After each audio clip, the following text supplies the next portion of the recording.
Okay, what have we got here? What is available to us here? We have two witch finders making a profitable living from their professional skills. Will you turn to 5, please, Emma?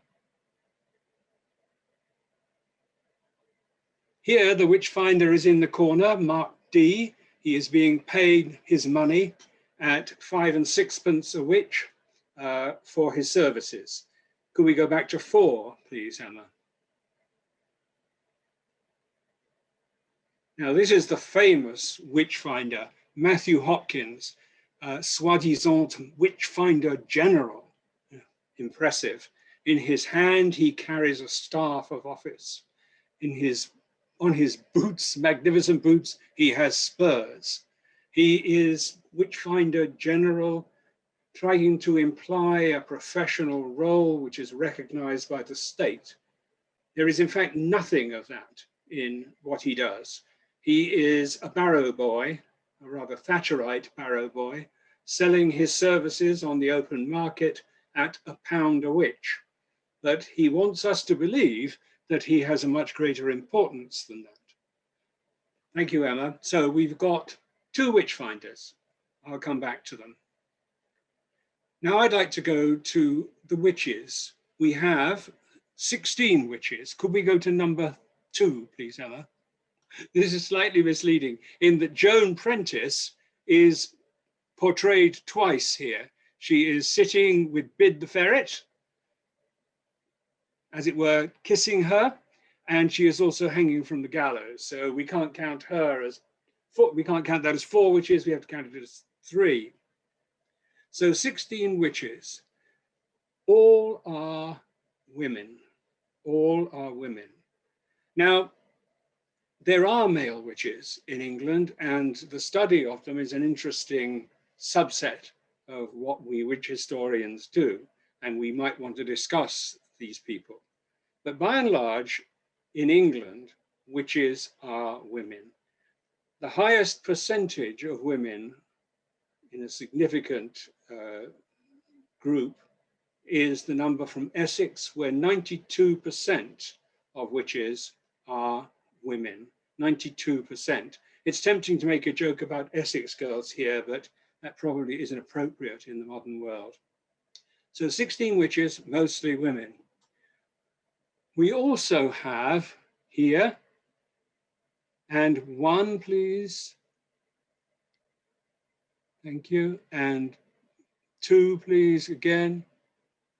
And 3, please. And 4, please. And 5. Now here, there are no creatures associated with the witch. And I can explain that. The witch finder in this case is a Scottish expert, a Scottish professional, and they use different witch finding methods than their English counterparts. But all of the English, and these are English witches incidentally, this is in Newcastle in 1649, 1650. So there are creatures associated with the witches. Some are pretty devilish, as we might see. If we look at 1, please, Emma. Right, they look pretty horrifying, don't they? Rather large toads, and goodness, what, this is a cat perhaps? Could we look at 4, please, Emma? Here we have an odd mix of things. Some of the names, Ilimausa, Pyewacket, Peck in the Crown, Grisel Greedigut, Vinegar Tom, Sack and Sugar, News, Jamara, Holt. Holt looks like a pussycat, News looks like a ferret, but clearly Vinegar Tom and Jamara are something rather special. They might be thought to be more diabolic than the general run of creatures. Let's look at 3, please, Emma. Now this is classic, isn't it? This is what one expects, which is to have an owl on the shoulder, a pussycat, rather lovely pussycat, I think here, and a mouse, and perhaps a little dog. So the creatures, well, what are these creatures? We shall have to think about this. But notice there are none, remember, there are none in the 5th picture of the Scottish witch finder in action in Newcastle. and notice the range of types of creatures. Creatures I used as deliberate phrase because no contemporary would use that. They would either say imps, these are the witches, imps, or if they were trying to put this into a theological framework, they would say these are the witches' familiars, because a familiar spirit is a biblical concept. Okay, we can put those down now. Thank you very much, Anna. I may come back to them. Right, I've sent you a schedule of crucial dates, and I hope you have downloaded it and consulted it, and it shows the problem in a sense that I have, or I am posing to you. Witchcraft, witch hunting was very proliferated in Essex, in England, let's say in England, although it's actually difficult to know what's going on throughout the country at any one point in the nature of the sources. Basically, our figures are best for the home counties, the counties surrounding London: Essex, Kent, Sussex, Surrey, Hertfordshire, and back to Essex. That is the home circuit of the judicial assizes, and there our statistics are best. And we can see that by and large, witch hunting is highly developed in the Elizabethan period, and it then drops away after the English Civil War. The final end to the possibility of prosecuting with the removal of the statute is in 1736. A comparatively late date, you might think, given that the last executions were in the late 17th century and the last conviction, a very odd one, in 1715. But again, we could explain that delay between the late 17th century and in 1736. It turns on the union of England and Scotland, as you might guess. Okay, so you've got that. Now, let me tell you about Cornell.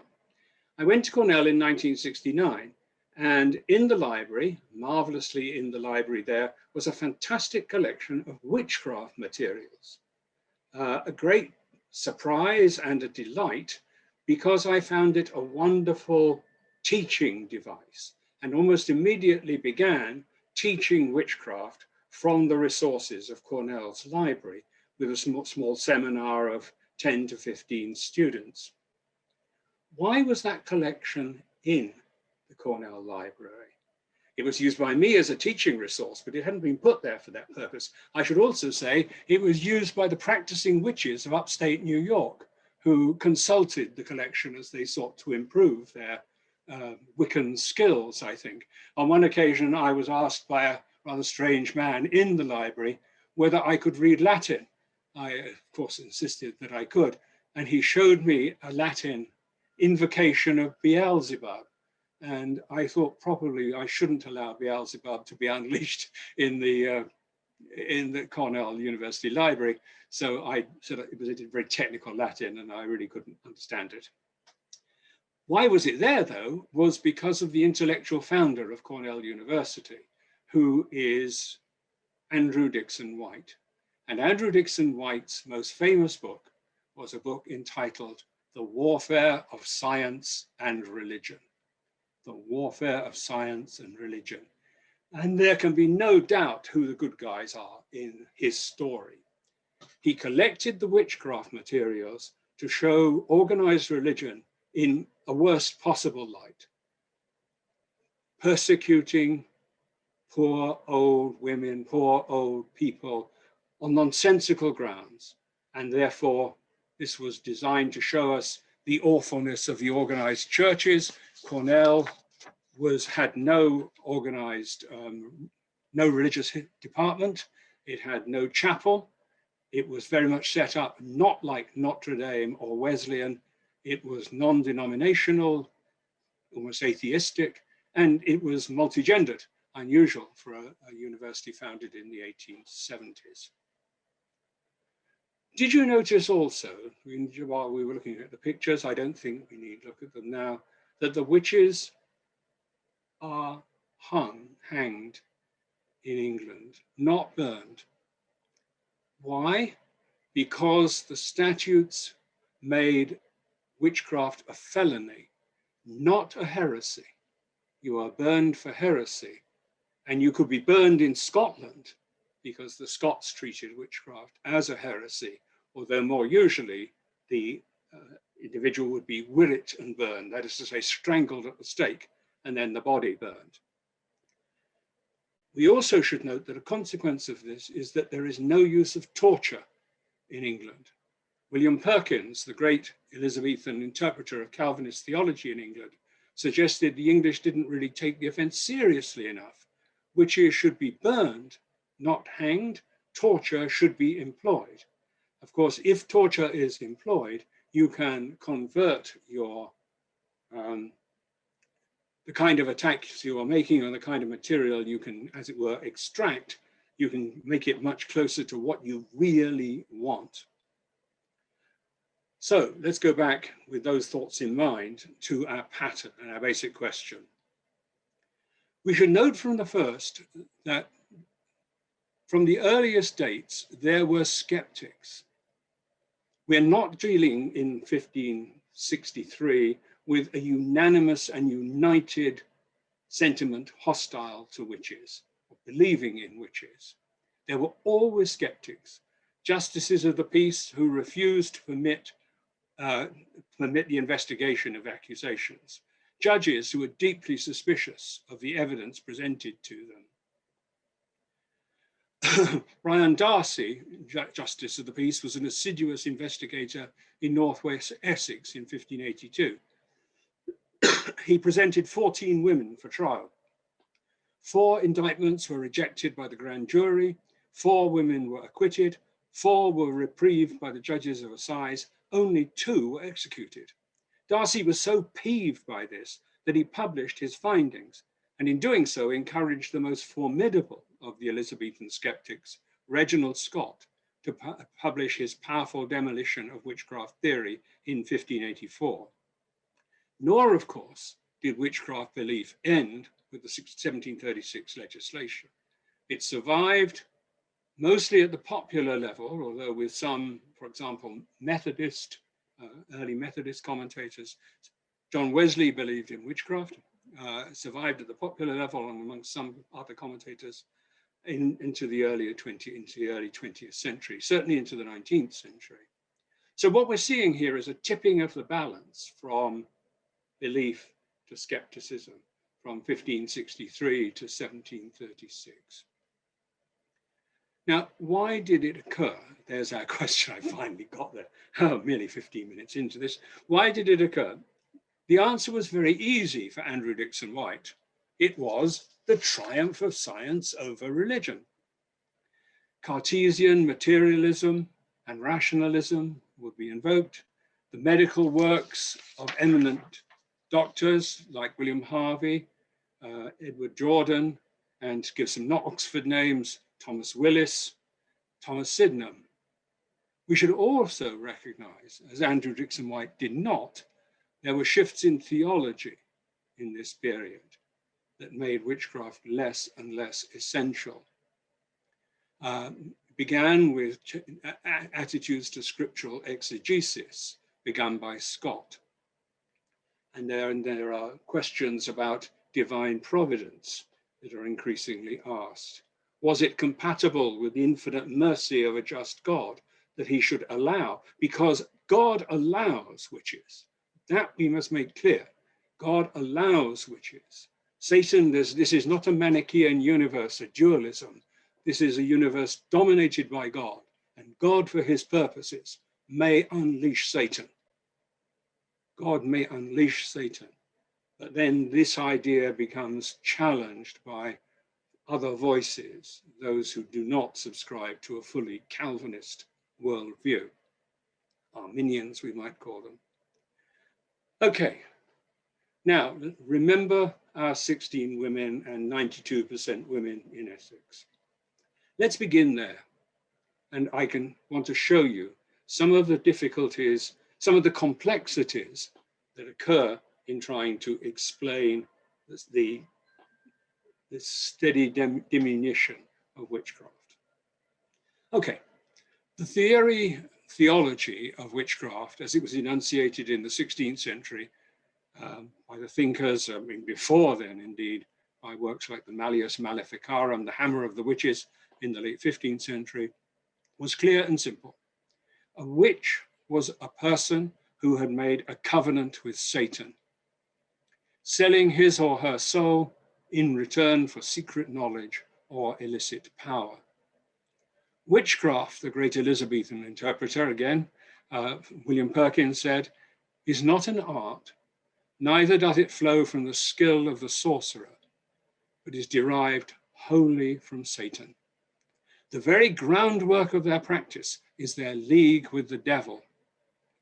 The intellectual conceptualization of witchcraft is nicely set out in Act 1, Scene 5 of Marlowe's play Dr. Faustus, where Faustus covenants with the devil Mephistopheles.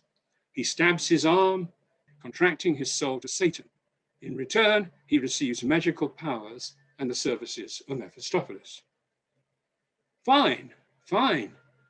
But once in 1563, when in England a felony was created by statute, cases began to emerge from local societies into the courts. It became obvious that popular belief bore little relationship to the theories of the intellectuals. There were virtually no magi like Faustus. The devil scarcely appeared in the trial evidence. What did emerge was a number of poor old women feared by their neighbors for their possession of powers. The origins of these powers, the key question for the theologians, were not of the remotest concern to the nervous villagers who had to deal with the witches in their midst. The predominance of women as witches was a problem, and it was forced to the attention of demonologists by their skeptical opponents. The skeptics leap on this. Why, they ask, is the devil wasting his time, his formidable powers, on such unpromising human material? Poor, doting old women. This disparity became a loophole for those who challenged the demonological theory. Reginald Scott in 1584 had John Wagstaff writing in 1671, a quotation which I love. Wagstaff remarks that the witches of the Bible were the wise men of this world, the wise men of this world. If you want to say there are witches in the Bible, okay, they're the wise men of this world. This isn't quite true. But incongruously, their modern counterparts are poor, silly, contemptible people. For instead of King Manasseh and Queen Jezebel, both of whom were described as witches in scripture, instead of King Manasseh and Queen Jezebel, we now hear talk of this old Gamma and that old goodwife. And then a lovely line, which I have quoted more times than I should have done to students. It seems the kingdom of darkness is quite altered in its politics. The kingdom of darkness is now, unlike the scriptural kingdom of darkness, seducing poor old women, not King Manasseh and Queen Jezebel. Thus challenged, witch theories had to provide answers. How do we explain it? We can either deny the stereotype, which frankly is a hopeless tactic, but it was attempted, or they could provide explanations of the phenomenon of the preponderance of female witches. Perkins attempts it. Women, being the weaker sex, is sooner entangled in the devil's illusions. This is backed by the obligatory reference to Eve. This theme is embroidered by witch theorists into a litany of misogynistic tenets, more or less emphasized, constructed out of biblical examples and Aristotelian biological theory that women were incomplete men. Women are, and I quote Perkins, by nature, more ignorant, more credulous, more obstinate, more impressionable, far more revengeful, more proud, more malicious, more lecherous, more ambitious than men. But these we must recognize as apologetic rationalizations for a phenomenon that made little theological sense. Why should Satan waste his time on such very inferior material? But the witch doctors, the witchcraft proponents, the witchcraftical doctors, as they were named by one of their opponents. But this, from experience, is found to be true. So we have to provide a justification. Experience teaches us that women are witches. So let's explain it, but it's still difficult to make much sense of it. In producing such justifications, the divines, the commentators, no doubt reinforced existing expectations, but they did not create the sexual attribution. The maleficent powers of witches were traditionally, in folklore, attributed to women. But at this point, notice a key difference between elite theology and folklore. In the latter, in the folklore, witches are powerful women. In Pendle, the rival witch clans, headed by old Chattocks and old Demdike, run mafia-like protection rackets. Robert Device promised old Demdike an archendole of meal. An archendole must be a Lancashire measure. An archendole of meal. He paid it for 7 years and then 1 year forgot. Mistake. He died. A similar situation occurred across the Pennines in the forest of Knaresborough. A local gentleman wrote of one of the leading witches, that people were so terrified of her powers that they brought food and firing to her as gifts even before she asked for alms or concern. But in theology, women were witches because they were weak, more easily seduced by satanic temptation. What I've examined here is a process in which elite theory has to take account of and is modified by popular folklore. This is a process that runs counter to our usual assumptions about cultural intersections. We normally think of elite theory being imposed on the lower orders, trickling down to them in some way. But here, the elite have had to adjust because by experience it is found to be true to issues that don't make much sense to them. Now, we have another intersection that I want to look at now, and a more interesting, well, not more interesting, much the same one. Could we look at the woodcuts again, Emma? Is that possible? Yes, just 1 second. Which number slide? Right, here we go, yes. Okay, just...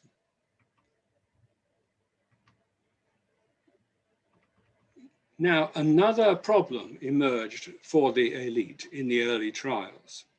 Not only are witches women, but the witch invariably has an animal associated with her power.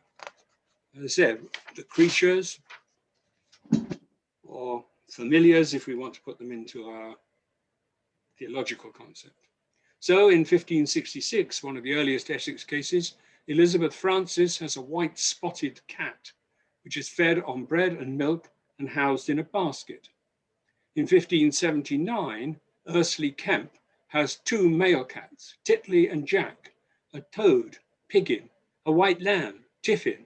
This menagerie is kept in a white pot and fed on beer, white cake and bread. In 1589, Joan Cunney has 2 black frogs, Jack and Jill. And here they are, Jack and Jill, as she hangs on the gallows at Chelmsford.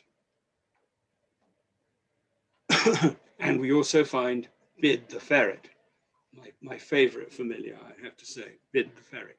We could talk about him for ages. Note the high standard of living that these creatures have, but their demands were negotiable. Mother Waterhouse in 1566 had a cat kept in a wool-lined pot. When poverty obliged her to use the wool, the cat complacently turned into a toad, which did not insist on such luxury. So demonologists anticipate the devil, and they find Jack and Jill, the copulating toads in our picture. They anticipate Satan, and they find Bid the ferret. Joseph Glanville, defending the theory of witchcraft in the 1670s, acknowledged that this was a problem. The activities of the animals in England, in English witchcraft trials, were, he conceded, odd performances. Very odd indeed, we might say, odd performances. And as with the predominance of poor old women, the presence of the animal assistants gave ammunition to those who were from the first skeptical of the whole witchcraft theory. They were helped in this by the fact that these creatures were very much an English phenomenon, not, we might note, a Scots phenomenon. I meet with little mention of imps in any country but ours, sniffed the agnostic Hutchinson in the 18th century. The animals were anomalous, but they were there. So the demonologists had to incorporate them into their intellectual edifices. A process began in which demonological theory and folklore interacted to create a syncretist doctrine, a process of cultural interaction in which high theory is modified in the light of that which by experience is found to be true. My dialogic relationship. The animals become familiars, emanations of Satan, who cooperate in the seduction of the witch. But there is still a problem that was nicely posed by a believer in witchcraft, George Gifford. Satan and his minions are described in scripture as mighty, terrible spirits, full of rage and cruelty. Why then are they masquerading as such paltry vermin as cats, mice, toads, and weasels? Good question, but Gifford has an answer. It is even of subtlety. The devils seek to persuade their dupes that they be but mean fellows, occupied in base and slight matters, to conceal the full horror of their power and their design, which would frighten off prospective clients. Another demonologist, Richard Bernard, developed this line of argument, suggesting that the devil undertakes sophisticated consumer research. To the rich, self-assured, educated, he takes human form to establish the covenant. To the base, sordid, filthy, and blockish, he cometh in baser forms. Sorry here. So, Faust gets Mephistopheles, Joan Prentice gets Bid the Ferret. Animals then that emerge from the substrate of popular belief are being transmuted by demonologists troubled by their presence into familiars. The evidence from early cases also produced other testimony concerning the animals that left high theorists slightly uneasy. The witches' familiars had expensive tastes, as we've seen, but in several cases, they were also fed or rewarded by a blood gift from the witch. So in 1566, after Mother Waterhouse's cat now, not toad, Waterhouse was obviously in funds at this time. After the cat had accomplished her fell purposes, it was rewarded with a chicken, plus a drop of blood. Waterhouse drew the blood by nicking her hand or face, which was then sucked by the cat. Now, from a high perspective, this makes no sense whatsoever. What is going on here? The devils need no sustenance. The devils don't need chickens or drops of blood. They need no sustenance. So how can we explain this? Because we have to, because we find it all the time. And what we see in England is in a modification of continental theory. The devils explain the blood gift. The witch enters a covenant with Satan, who, as on the continent, draws blood to sign or signify the contract. He then, in the English deviation, provides her with a familiar who regularly sucks blood from the resulting wound. This inverted Eucharist is designed to remind her of the original transaction, the more to aggravate the witch's damnation.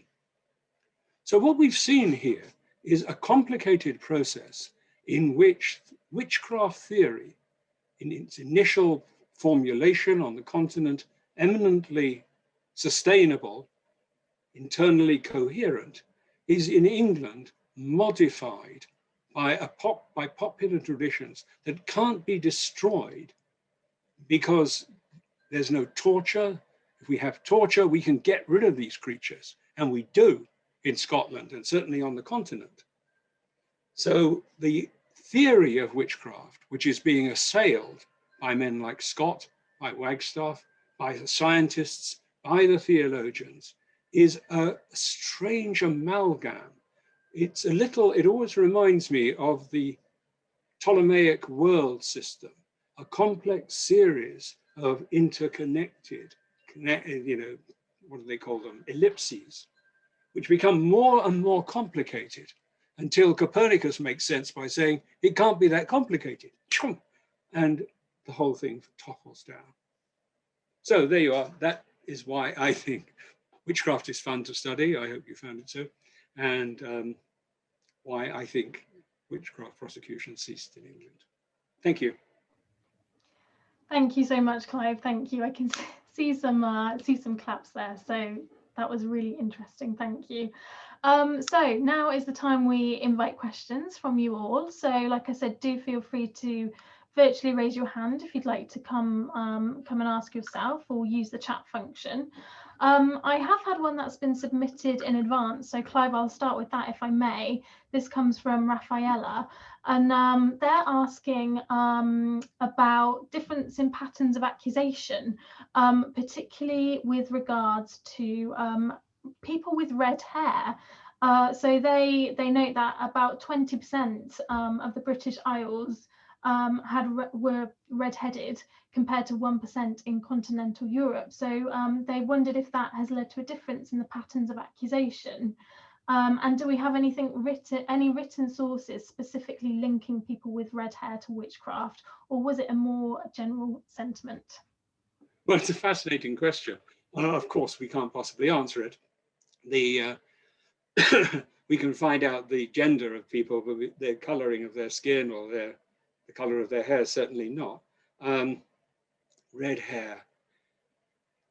Yellow hair might be significant. Certainly it was for the authors of the Malleus Maleficarum, the great continental treatise from the late 15th century, where Sprenger, the writer, Kramer in this case, wrote that Satan was particularly attracted to women having yellow hair. I don't think there's any great evidence for that, but that was his view. I used to hand out my copy of the Malleus Maleficarum for when it was at Cornell, and it one year came back with a student writing in pencil very faintly. Even then, blondes had more fun.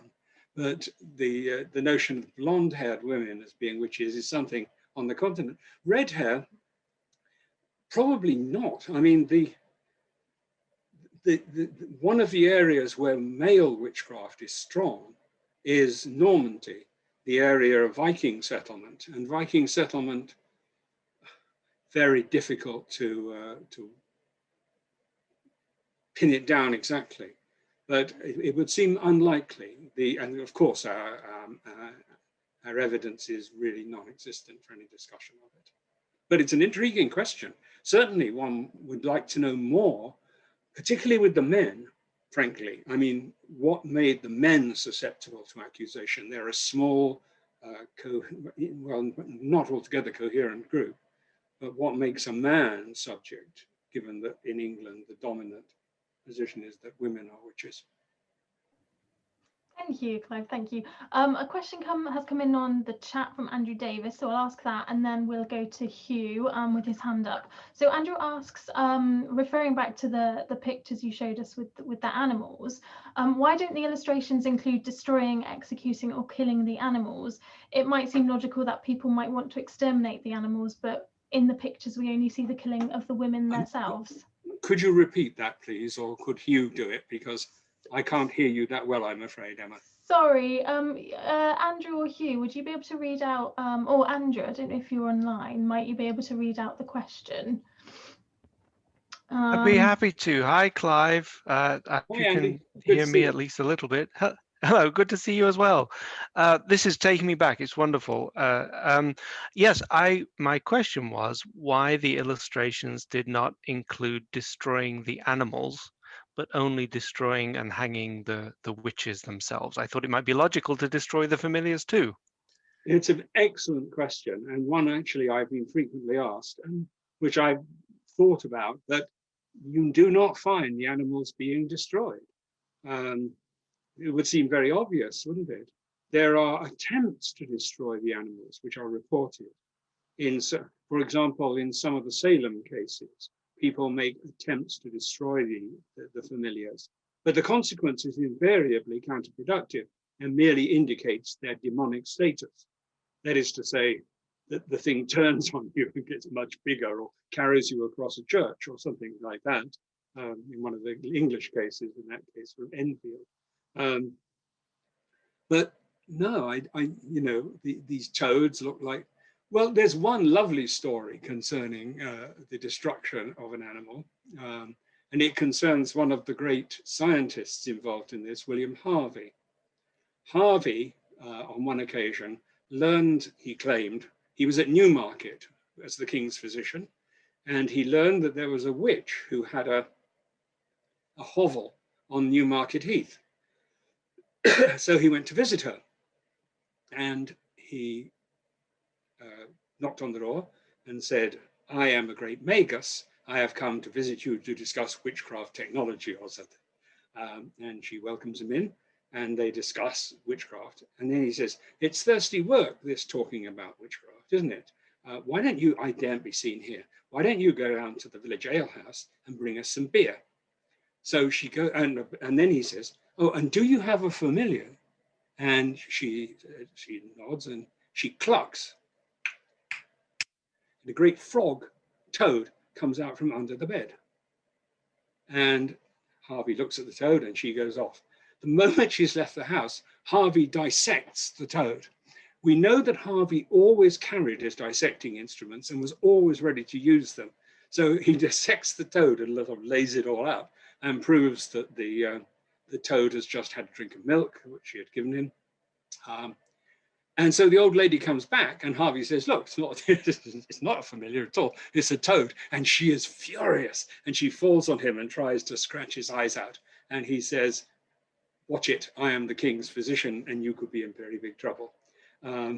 But there is one attempt then, at least a successful one, to destroy it. But most of the stories are quite the reverse. They are that, we try to destroy it and it turns on us viciously in some way. There you go. It's the best I can do. Magnificent. Thank you. Thank you. Hugh, would you like to ask your question? Yes, thanks, Emma, and thanks, Clive, for a wonderful talk. It's great to see you again and to see my old classmate, Henrik, as well. The first essay you ever sent me at MH my first week was on witchcraft, and I live about 15 miles away these days from Manningtree and Mistley, where much of the activity you described took place. So certainly drawn to the subject matter. My question this evening is sort of almost the opposite of your talk. So you talked about why prosecution of witchcraft started to decline, but what do you think are the main factors that led to its peak in the sort of Elizabethan, if I understood you correctly, the Elizabethan period and the sort of early Stuart period? And to what extent do historians who've studied this place emphasis on the sort of religious turmoil of that period and consider that to be a factor? Very good question, Hugh. It's difficult to answer, though.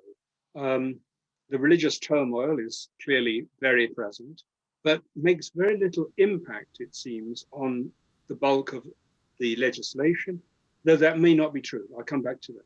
But certainly on the prosecutions, you sometimes see, obviously later with Hopkins, you see people claiming religious inspiration for their hounding of witches. And in some measure, Brian Darcy does that, but not perhaps as much as one might anticipate. He appears to see himself simply as an assiduous justice of the peace doing his job. With the statutes, we know the inspiration of the Scottish statute. Someone's asked a question about Scotland. The Scottish statute is clearly religiously inspired. It's part of the general reform that must go on in Scotland. And it's associated with all kinds of other dubious activities like sex and things. The Scots don't like drunkenness. But in England, we know nothing about the statute. We know little about the Jacobean statute, but the Elizabethan statute is very mysterious. I think the best argument we have is that the makers, people who we can associate with the making of the statute, particularly Bishop Jewell of Salisbury, have just returned from the continent. And the continent, the Calvinists, particularly Geneva and Strasbourg, is in the grip of a witch craze, of a witch hunt. So when they arrive in England, they think, if Satan is raging in Germany, might he not be raging here? And Jewell begins an investigation in Salisbury diocese, seeking to find witches. What he finds are, of course, the usual suspects: white witches, people with bad, but whether that is the inspiration behind this, whether it, because we must be the same as the continent, how could we be different if Satan is attacking the Reformation or the churches on the continent? The real problem, of course, with any of this is that the Catholics are persecuting witches as much as Protestants are. Yeah, I think I'm sure that there must, no, again, I'm sorry, I'm going to go back on myself. The Jacobean statute, James I has come from Scotland. We always say, well, it's due to James's interest that the terms of the statute are enhanced. But they're still not the proper terms that anyone like Perkins would have recognized as appropriate. We're still teaching witchcraft as a felony. So there are occasional remarks suggestive. Brian Darcy at one point remarks the hunting of Catholics in and the possibility that Catholics were using witchcraft against the Queen. But it's only a chance remark used really to browbeat one of the witches he was interrogating at the time. So it's a good question, and again, like so many things, I can't answer it.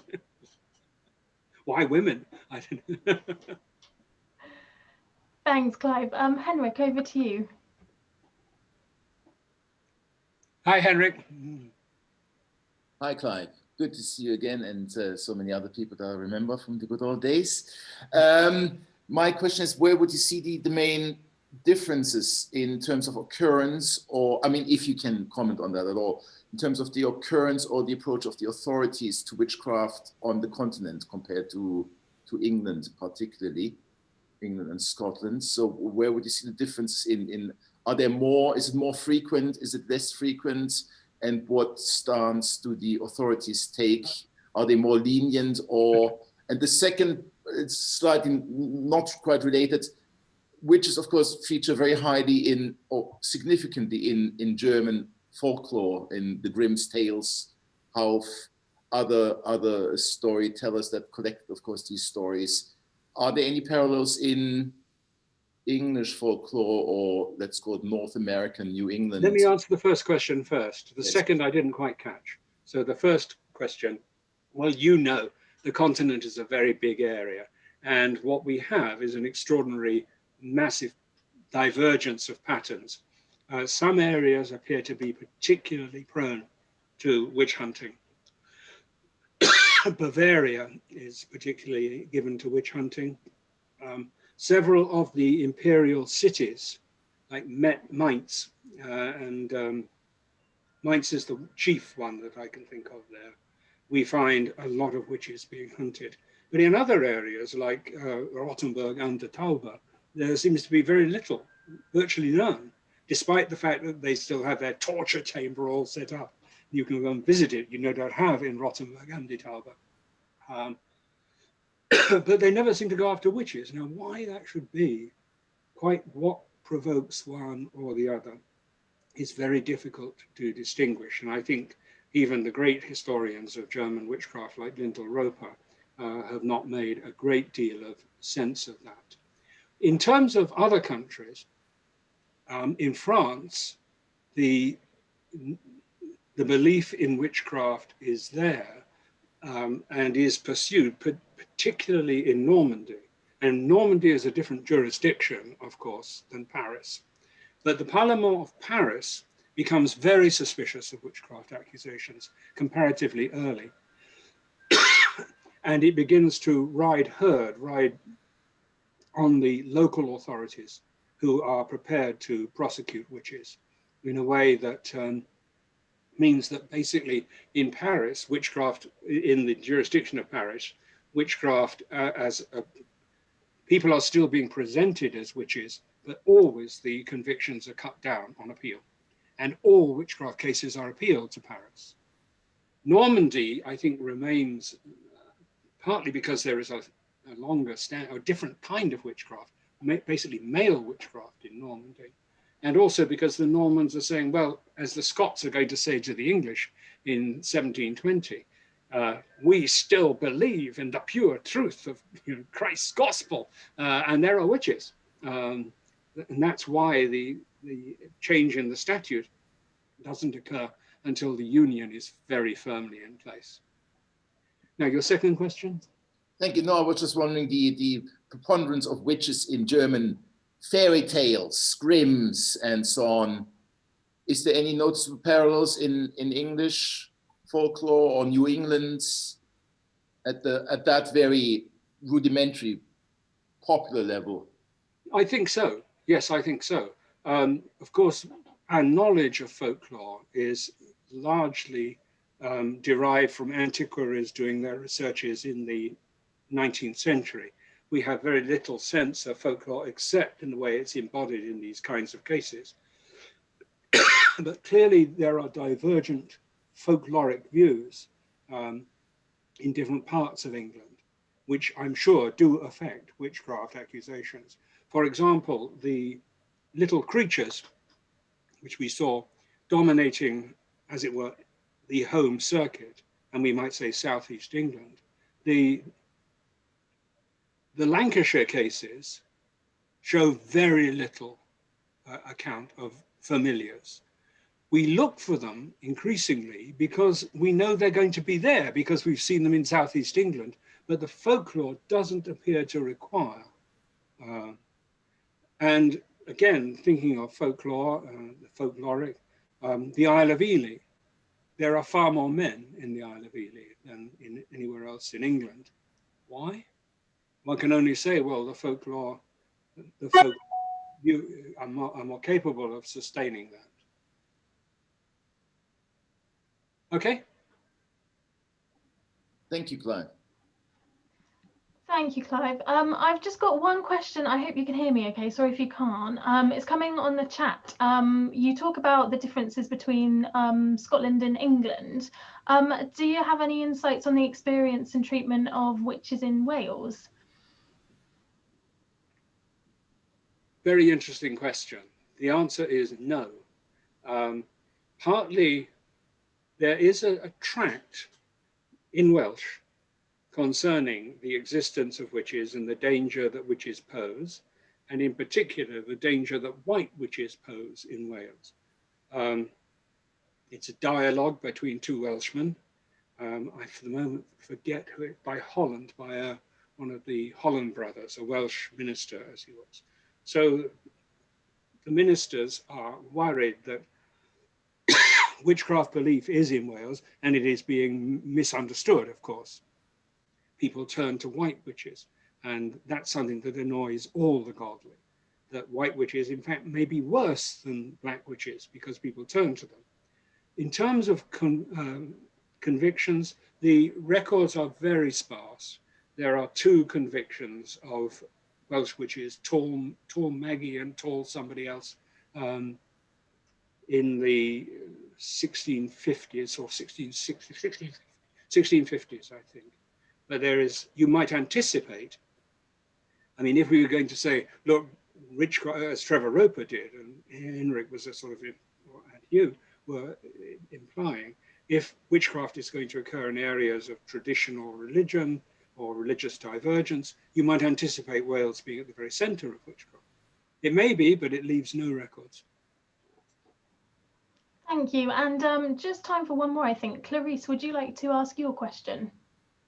Yes, of course. Thank you, Professor, for the presentation. So today, many scholars, or at least some people, discuss what happened in England as one of the first feminicide or gendercide.